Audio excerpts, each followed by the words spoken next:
Welcome to this class of Abstract Algebra for BSc third year students. I am Dr. Priya Solomon, Associate Professor in Department of Mathematics at Government Meera Girls College, Udaipur. पिछले lecture में हमने quotient fields of integral domain की detailed study की थी. आज के lecture में हम इसका एक ब्रीफ रिकैप देखेंगे और इससे रिलेटेड कुछ थ्योरम्स डिस्कस करेंगे. Quotient field of an integral domain किस तरह से फॉर्म होता है वो अब हम देखते हैं. मान लीजिए D इंटीग्रल डोमेन है. D0 से हम रिप्रेजेंट कर रहे हैं set of non zero elements of D. अब ये हमने कार्टेशियन प्रोडक्ट इनका फॉर्म किया है D क्रॉस D0. इस सेट में this is the set of all ordered pairs, जिसमें से पहला एलिमेंट D में से आएगा, दूसरा एलिमेंट D0 में से आएगा. अब इस सेट में हम एक रिलेशन इक्विवेलेंस इस तरह से डिफाइन कर रहे हैं कि ordered pair AB will be equivalent to CD if and only if AD is equal to BC. मतलब फर्स्ट एंड लास्ट ये एक्सट्रीम एलिमेंट्स जो हैं ऑर्डर्ड पेयर्स में, इनका प्रोडक्ट इज इक्वल टू बीच वाले एलिमेंट्स का प्रोडक्ट. तो जब AD is equal to BC होगा, ये दोनों ऑर्डर्ड पेयर्स इक्विवेलेंट कहलाएंगे. अब ये जो हमने रिलेशन डिफाइन किया है ऊपर, हमने लास्ट लेक्चर में प्रूव किया था कि ये रिफ्लेक्सिव, सिमेट्रिक एंड ट्रांजिटिव तीनों होता है, इसलिए this relation is an equivalence relation. Equivalence relation होने के कारण ये इस सेट D क्रॉस D0 को पार्टीशन कर देगा into mutually disjoint equivalence classes. Ordered pair AB को कंटेन करने वाली क्लास को हम इस सिंबल A अपॉन B से डिनोट करेंगे. तो इक्विवेलेंस क्लास को हम कोशेंट फॉर्म में डिनोट कर रहे हैं A upon B. A upon B जो आपकी इक्विवेलेंस क्लास आएगी, इसमें वो सारे ऑर्डर्ड पेयर्स आएंगे belonging to D cross D0 जो कि इक्विवेलेंट टू AB होंगे. इस टाइप की सारी इक्विवेलेंस क्लासेस लेके जो सेट बना दिया जाए उसे हम F से डिनोट करेंगे. तो F is the set of all these equivalence classes जिनको हम A अपॉन B इस कोशेंट से डिनोट कर रहे हैं. A D का एलिमेंट होगा और B जो आप डिनोमिनेटर पोर्शन है वो D का नॉन ज़ीरो एलिमेंट होगा. So this will belong to D0. तो ये आपका सेट F आ गया. अब F के elements A upon B and C upon D अगर हम लेते हैं तो F में दो binary operations addition and multiplication को हम इस तरीके से डिफाइन कर सकते हैं. A upon B plus C upon D is given by this value. जिस तरीके से फ्रैक्शंस का एडिशन किया जाता है उसी तरीके से LCM लेके जैसे आप ऑर्डिनरी नंबर्स को ऐड करते हैं, उसी टाइप से इन इक्विवेलेंस क्लासेस का एडिशन डिफाइंड है. और फ्रैक्शंस का जैसे मल्टीप्लिकेशन होता है उसी टाइप से इन इक्विवेलेंस क्लासेस का मल्टीप्लिकेशन डिफाइंड है. लास्ट लेक्चर में हमने प्रूव किया था डिटेल्ड डिस्कशन में कि with respect to these two operations ये F बनता है फील्ड. तो F with respect to plus and dot this is a field और ये कहलाता है field of quotients of an integral domain. तो field of quotients of an integral domain हमने ब्रीफली एक बार और देख लिया कि किस तरह से फॉर्म होता है. अब हम इससे रिलेटेड कुछ थ्योरम्स डिस्कस करेंगे. इंटीग्रल डोमेन के कोशेंट फील्ड से रिलेटेड थ्योरम देखिए. तो थ्योरम है the field of quotients of an integral domain is the smallest field containing it. किसी पूर्णांकीय प्रांत का विभाग क्षेत्र उसे अंतर्विष्ट करने वाला सबसे छोटा क्षेत्र होता है. तो फील्ड ऑफ कोशेंट्स को हमें प्रूव करना है कि इंटीग्रल डोमेन को कंटेन करने वाला सबसे छोटा फील्ड ये होगा. तो प्रूफ के लिए D हम मान लेते हैं कोई इंटीग्रल डोमेन है और K हम मान लेते हैं कि इसको कंटेन करने वाला कोई सा भी फील्ड है K is any field containing the integral domain D.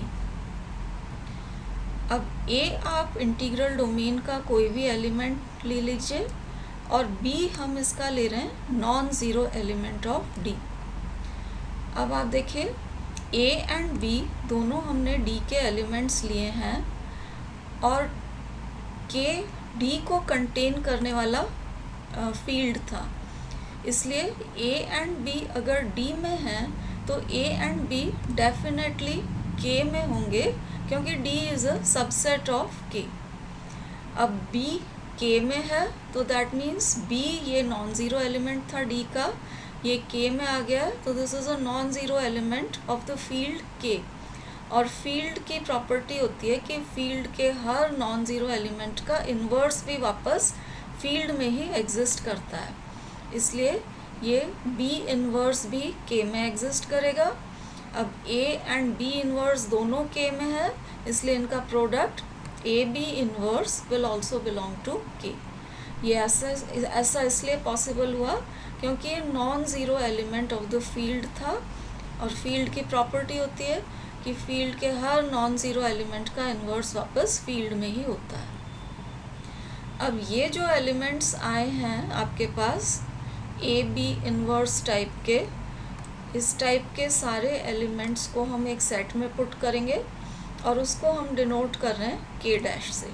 तो K dash is the set of all elements of the type A B inverse, जहाँ A इंटीग्रल डोमेन का कोई भी एलिमेंट है, B इंटीग्रल डोमेन का non zero element है. अब naturally क्योंकि ये A एंड B इन्वर्स जो दो एलिमेंट्स आपने पिक किए थे वो सारे दोनों एलिमेंट्स K में बिलोंग कर रहे थे.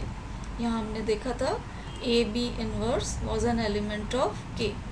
तो ये K डैश के जितने भी एलिमेंट्स हैं सारे हमने K में से ही पिक किए हैं, इसलिए K dash will be a subset of K because each element of K inverse, इसका आप कोई सा भी एलिमेंट लेते हैं इस टाइप का, वो K का एलिमेंट होगा, इसलिए K dash will be a subset of K.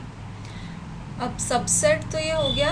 अब हम इसको प्रूव करेंगे कि ये ऑर्डिनरी सबसेट नहीं है, हम प्रूव करेंगे कि K dash is a subfield of K. तो जब हमने सब फील्ड्स डिस्कस किए थे तो सब फील्ड का क्राइटेरिया हमने वहाँ डिस्कस किया था कि सब फील्ड होने के लिए पहली रिक्वायरमेंट होती है कि ये सबसेट होना चाहिए जिसका आप सब फील्ड प्रूव करना चाह रहे हैं. दूसरी रिक्वायरमेंट ये होती है कि x एंड y अगर आप एलिमेंट्स लेते हैं K डैश के तो x माइनस वाई वापस K डैश में होना चाहिए अगर ये सब फील्ड है. और सेकंड क्राइटेरिया होता है कि x अगर K डैश में है, y K डैश का नॉन ज़ीरो एलिमेंट है, तो x y इन्वर्स वापस K डैश में आना चाहिए. तो बारी बारी से अब हम सब फील्ड के दोनों क्राइटेरिया को चेक करेंगे. तो ये x and y K dash के एलिमेंट्स ले रखे हैं. अब ये K डैश की डेफिनेशन से आप देखिए K डैश का हर एलिमेंट इस तरह का होता है. ये पहला एलिमेंट A, D का कोई भी एलिमेंट हो सकता है, B आपका D का नॉन ज़ीरो एलिमेंट होता है और यहाँ उसका इन्वर्स हम लिखते हैं. तो x एंड y जब आप K डैश में लेते हैं, x भी इसी टाइप का होगा एंड y भी इसी टाइप का होगा. यहाँ ये जो सेकंड पोजीशन पे एलिमेंट आ रहे हैं B एंड D, ये आपके नॉन ज़ीरो एलिमेंट्स होंगे इंटीग्रल डोमेन D के. A एंड B D के कोई भी एलिमेंट्स हो सकते हैं. अब हम निकालते हैं इनका डिफरेंस x माइनस y. तो x एंड y की ये वैल्यू सब्स्टिट्यूट कर दिए. अब ये A B इन्वर्स जो आ रहा था, इनके बीच में हम ये एलिमेंट इस तरह से इंसर्ट कर सकते हैं D into D inverse. Non zero element D को उसी के इन्वर्स से आप मल्टीप्लाई करेंगे तो ये मल्टीप्लिकेटिव आइडेंटिटी 1 आ जाएगी. तो A एंड B इन्वर्स के बीच में एक तरह से हमने ये मल्टीप्लिकेटिव आइडेंटिटी के फॉर्म में D इन्वर्स इंसर्ट किया है. इसी तरीके से यहाँ जो C इंटू डी इन्वर्स था, इनके बीच में भी मल्टीप्लिकेटिव आइडेंटिटी हमने इंसर्ट किया है. अब की बार B इन्वर्स इसको लिखा है क्योंकि B भी non zero element of D है. अब आप देखिए इस तरह से मॉडिफिकेशन करने के बाद ये जो एलिमेंट्स आपके पास आ रहे हैं ये सारे इंटीग्रल डोमेन के एलिमेंट्स हैं। इंटीग्रल डोमेन कम्यूटेटिव होती है, तो किसी भी एलिमेंट को हम आगे या पीछे शिफ्ट कर सकते हैं। यहाँ से हमने डी इनवर्स और बी इनवर्स को कॉमन निकाल रखा है और ब्रैकेट में आपके पास रह जाएगा A D minus B C. अब ये जो डी इनवर्स बी इनवर्स आपके पास आ रहा है इसको हम लिख सकते हैं बी डी इनवर्स, क्योंकि इनवर्स लेने में रिवर्सल लॉ लगेगा, तो this will be equal to D inverse B inverse जब आप रिवर्सल लॉ लगा के इनवर्स निकालेंगे। बी एंड डी दोनों इंटीग्रल डोमेन के नॉन ज़ीरो एलिमेंट्स थे, यहाँ हमने देखा था these are both non zero elements. तो ये जो हमने बी डी लिया है ये भी non zero element of the integral domain होगा। अब यहाँ पर आपके पास आ रहा है ये A D minus B C, ये इंटीग्रल डोमेन का एलिमेंट होगा। ये non zero element of integral domain है और इसका हमने इन्वर्स लिया हुआ है। तो element of integral domain multiplied by another element of integral domain और उसका हमने इन्वर्स ले लिया है। अब इस टाइप के सारे एलिमेंट्स जो होते हैं के डैश में होते हैं, क्योंकि यहाँ आप के डैश की डेफिनेशन से देख सकते हैं के डैश को हमने डिफाइन इस तरह से किया है, this is any element of D, B is non zero element of D और इसका हम इन्वर्स लेते हैं। तो यहाँ भी उसी तरीके की चीज़ है, element of D then non zero element of D का इन्वर्स लिया हुआ है, so this will be an element of K dash. तो x माइनस वाई, ये x एंड y हमने के डैश में लिए थे, x माइनस वाई आपने निकाला, ये वापस के डैश का एलिमेंट आपको मिल गया। तो ये सब फील्ड का पहला क्राइटेरिया सेटिस्फाई हो गया कि के डैश के दो एलिमेंट्स का डिफरेंस भी वापस के डैश का ही एलिमेंट है।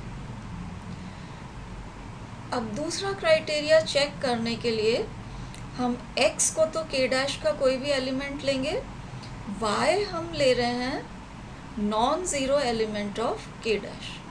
अब आप अगर एक्स वाई इन्वर्स निकालते हैं तो ये x की वैल्यू सब्सटीट्यूट की, x is A B inverse, और ये y की वैल्यू सब्सटीट्यूट की एंड इसका हमने ले रखा है इन्वर्स। अब वंस अगेन आप देखिए ये उसी टाइप की चीज़ आ रही है, element of D multiplied by non zero element of D, क्योंकि हमने y को नॉन ज़ीरो एलिमेंट लिया था तो non zero element of d और उसका हमने इन्वर्स ले रखा है। इस तरह के सारे एलिमेंट्स के डैश में बिलोंग करते हैं, तो X Y inverse also belongs to K dash, और ये आपके सब फील्ड का सेकंड क्राइटेरिया सेटिस्फाई हो गया। अब हम कह सकते हैं कि के dash is a subfield of के। अब नेक्स्ट हम शो करेंगे कि के डैश क्योंकि सब फील्ड ऑफ के हो चुका है, हम प्रूव करेंगे कि ये जो f है field of quotients of integral domain D, this is isomorphic to K dash, जहाँ f आप जानते हैं अभी बताया था, this is the field of quotients of the integral domain D। इसको हम प्रूव करेंगे कि this is isomorphic to K dash. अब ये फील्ड ऑफ कोशंट्स है अपना, इसको के डैश के आइसोमॉर्फिक बताने के लिए हम मैपिंग डिफाइन कर रहे हैं f from f to K dash. अब मैपिंग किस तरह से डिफाइन की गई है ये आप देखिए, ये जो कैपिटल F है फील्ड ऑफ कोशंट्स, इसका कोई भी एलिमेंट हम ले रहे हैं a upon b, f image of a upon b आनी चाहिए के डैश में, तो इसको हमने ले लिया है a b इनवर्स। जब आप a अपॉन b को f का एलिमेंट लेते हैं तो f में जब आप कोशंट a अपॉन b लेते हैं, a d का कोई भी एलिमेंट होता है, b not equal to zero होता है। अब के डैश के एलिमेंट्स में भी यही रिक्वायरमेंट है, a d का कोई भी एलिमेंट हो सकता है, b नॉन ज़ीरो एलिमेंट होना चाहिए। तो f a अपॉन b, इसकी f इमेज को हमने ले लिया है a b inverse for all quotients a upon b belonging to f।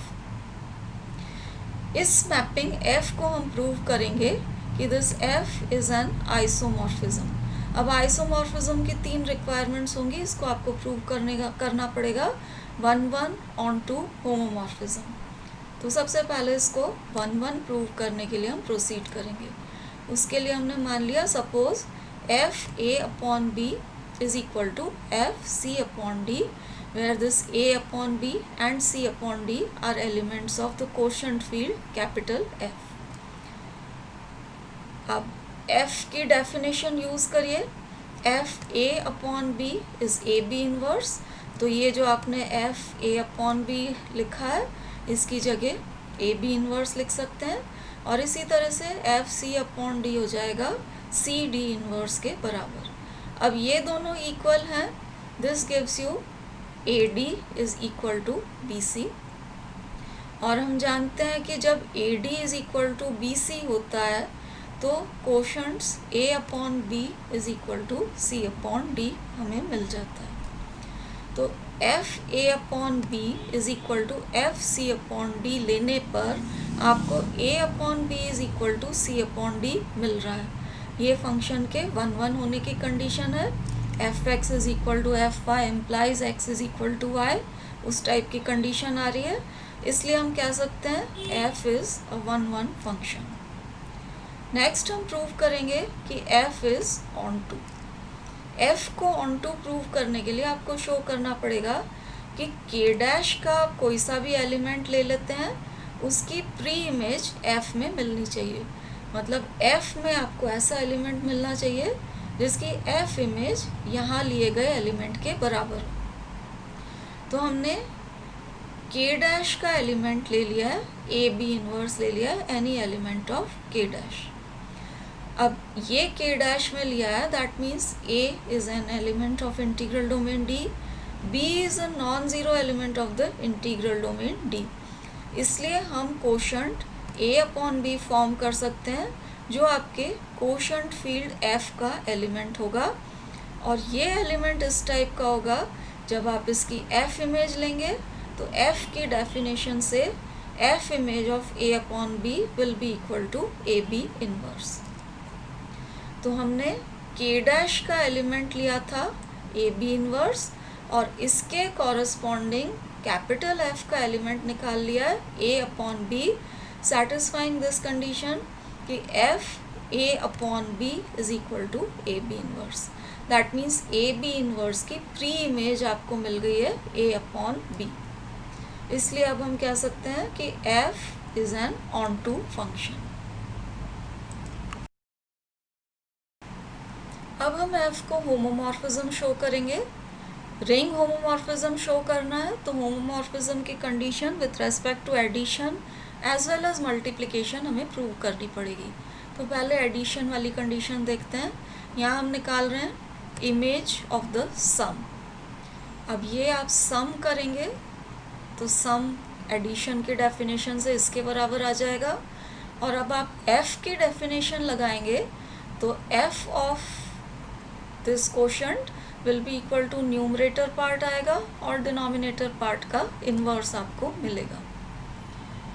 अब ये आपके सब इंटीग्रल डोमेन के एलिमेंट्स हैं। इंटीग्रल डोमेन में कम्यूटेटिव प्रॉपर्टी लगा के आप इसको सिंप्लीफाई कर लेंगे तो ये आपका सिंप्लीफाई होके A B inverse plus C D inverse के बराबर आ जाएगा। अब ये जो ए बी इनवर्स है इसकी जगह आप एफ ए अपॉन बी लिख सकते हैं, और ये जो सी डी इनवर्स आ रहा है इसकी जगह आप एफ सी अपॉन डी लिख सकते हैं। तो इमेज ऑफ द सम हमने निकाला था, image of the sum is equal to sum of the images.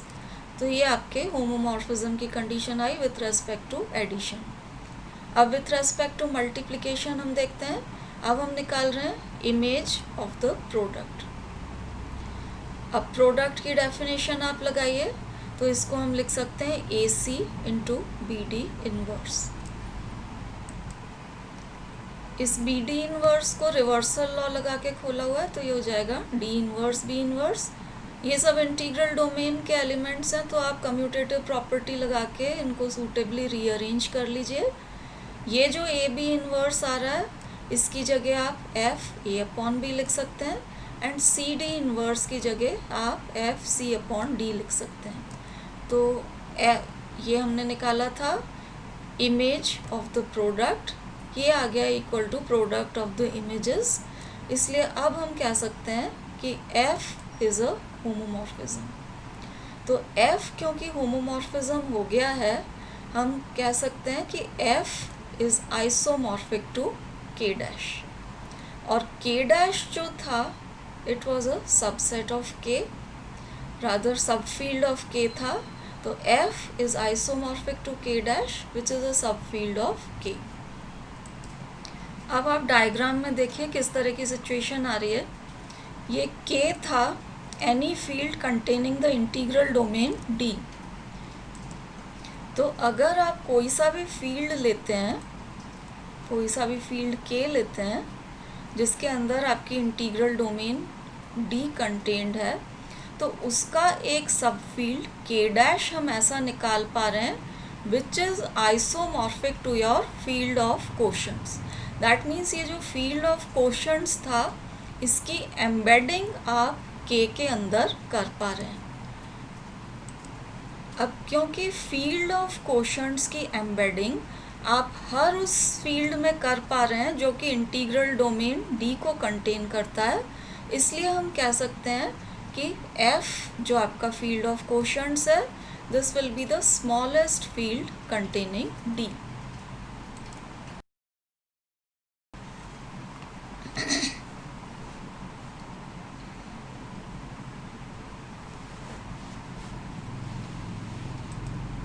अगली थ्योरम में हमें प्रूव करना है कि अगर इंटीग्रल डोमेन्स आइसोमॉर्फिक हैं तो उनके क्वोशंट फील्ड्स भी आइसोमॉर्फिक होते हैं।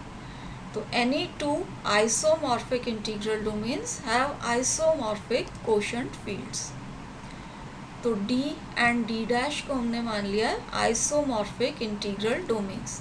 आइसोमॉर्फिक इंटीग्रल डोमेन्स हैं, दैट मीन्स इनके बीच में एक मैपिंग एग्जिस्ट करेगी जो आइसोमॉर्फिज्म होगी। उस मैपिंग को हम F मान रहे हैं। तो F हमने मान लिया है corresponding isomorphism between D and D dash. अब इनके क्वोशंट फील्ड्स को हम F एंड F डैश से रिप्रेजेंट कर रहे हैं। तो ये F is the quotient field of D। इसके elements A upon B type के होंगे। A is any element of D, B is a non zero element of D। F dash हम ले रहे हैं quotient field of D dash. इसके elements इस तरह से होंगे FA अपॉन FB। अब ये जो F थी मैपिंग आपकी, ये थी isomorphism between D and D dash. A and B अगर आप D के एलिमेंट्स लेते हैं तो ये जो FA एंड FB हैं ये D डैश के एलिमेंट्स आएंगे because F is an isomorphism. FA हमने लिया है any element of D, FB लिया है non zero element of D dash. D dash का ज़ीरो डैश से रिप्रेजेंट कर रहे हैं। तो FB non zero element of D dash है, means FB is not equal to zero dash. अब हमें प्रूव करना है कि ये जो दो क्वोशंट फील्ड्स हैं D एंड D डैश के, दीज टू आर आइसोमॉर्फिक। उसके लिए हम एक मैपिंग डिफाइन कर रहे हैं phi from F to F dash such that phi image of A upon B is equal to FA upon FB। मतलब ये A upon B F का कोई एलिमेंट लें तो इसकी इमेज F डैश में ये ली हुई है FA upon FB for all these quotients A upon B belonging to F। phi को अगर हम आइसोमॉर्फिज्म प्रूव कर देते हैं तो हम कह सकेंगे कि F is isomorphic to F dash. तो अब हम phi को आइसोमॉर्फिज्म प्रूव करने के लिए प्रोसीड करेंगे। आइसोमॉर्फिज्म की पहली रिक्वायरमेंट है कि phi 1 1 होना चाहिए। तो phi को 1 1 प्रूव करने के लिए हमने सपोज कर लेते हैं कि phi A upon B is equal to phi C upon D।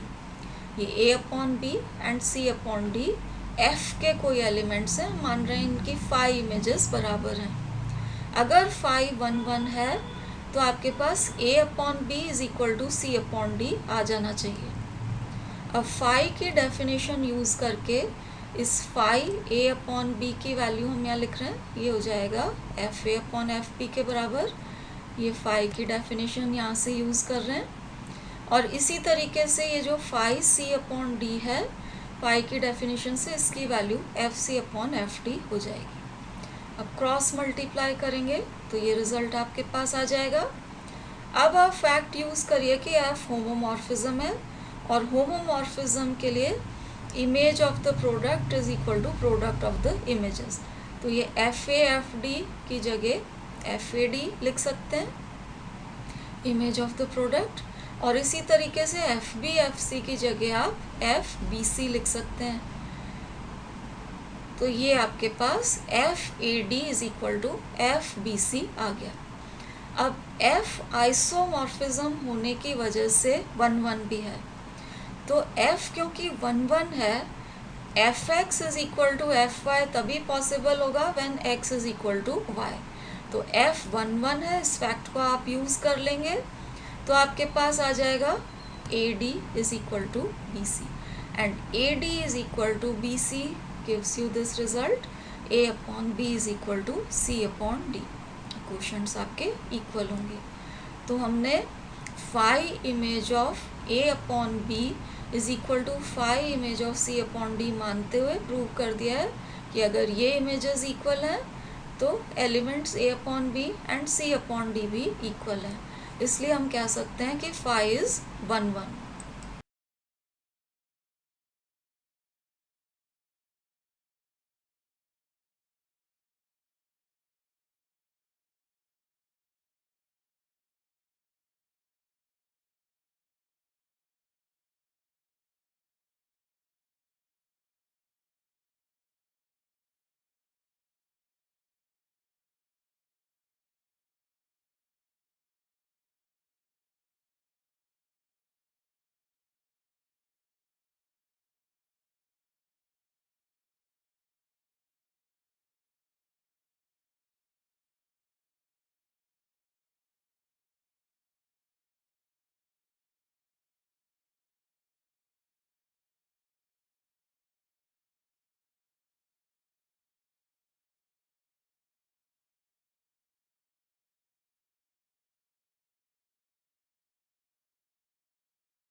Next हम फाई को ऑन टू प्रूव करेंगे।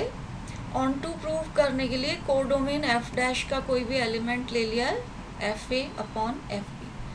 अब ये जब आपने एफ डैश में लिया है that means F A D dash का कोई एलिमेंट है और एफ बी डी डैश का नॉन ज़ीरो एलिमेंट है। अब एफ ए डी डैश का कोई एलिमेंट है दैट मीन्स ए डी का कोई एलिमेंट होगा और बी डी का नॉन ज़ीरो एलिमेंट होगा। अब A अगर D का कोई एलिमेंट है और B D का नॉन ज़ीरो एलिमेंट है तो ये quotient A upon B F में आ जाएगा।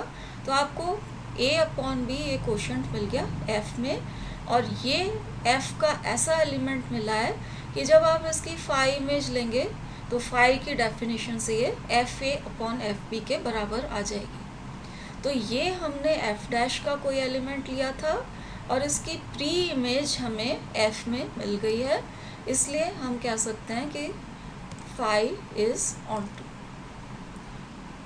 अब आइसोमॉर्फिज्म की लास्ट रिक्वायरमेंट के लिए हमें प्रूव करना पड़ेगा कि फाई इज आइसोमॉर्फिज्म। तो हम यहाँ निकाल रहे हैं फाई इमेज ऑफ द सम। सम की डेफिनेशन लगाइए तो ये इसके बराबर हो जाएगा, और फाई की डेफिनेशन लगाएं तो ये लिखा जा सकता है F of numerator divided by F of denominator. अब एफ दोनों जगह होमोमॉर्फिज्म है तो आप होमोमॉर्फिज्म की डेफिनेशन लगाइए। Image of the sum is equal to sum of the images and image of the product is equal to product of the images. तो phi क्योंकि आइसोमॉर्फिज्म था इसलिए आप न्यूमरेटर एंड डिनोमिनेटर को इस तरीके से सिंप्लीफाई कर सकते हैं। अब this upon this and this upon this करके इसको दो पार्ट्स में ब्रेक कर लीजिए। तो ये जो पहला पार्ट है this is same as phi A upon B, और ये जो दूसरा पार्ट है फाई की डेफिनेशन से this is phi C upon D. तो यहाँ phi image of the sum हमने निकाली थी और ये आ गया आपके पास सम ऑफ द इमेजेस के बराबर। अब इसी तरीके से phi image of the product आप निकालिए तो पहले प्रोडक्ट की डेफिनेशन हम यूज़ करेंगे, ब्रैकेट के अंदर वाली क्वांटिटी इस तरह से आ जाएगी। फाई की डेफिनेशन लगाएंगे तो ये ऊपर और नीचे आपको एफ मिल जाएगा। फिर आप फैक्ट यूज़ करिए कि एफ आइसोमॉर्फिज्म है, तो इस तरह से आप इसको प्रोडक्ट में ब्रेक कर सकते हैं। पहला portion phi A upon B और दूसरा portion phi C upon D के बराबर आ जाएगा। तो image of the product is equal to product of the images, इसलिए फाई को अब हम कह सकते हैं कि फाई इज अ होमोमॉर्फिज्म। तो फाई आपका 1 on 2 होमोमॉर्फिज्म हमने प्रूव कर दिया है, इसलिए दिस इज एन आइसोमॉर्फिज्म। और फाई डिफाइंड था एफ से एफ डैश पर, तो एफ से एफ डैश पर क्योंकि आपको आइसोमॉर्फिज्म मिल गया है, इसलिए अब हम कह सकते हैं कि F is isomorphic to F dash. तो अगर आपकी इंटीग्रल डोमेन्स आइसोमॉर्फिक हैं तो इनके कोशेंट फील्ड्स भी आइसोमॉर्फिक होंगे। So this ends our discussion on quotient fields of integral domains. Thank you for watching.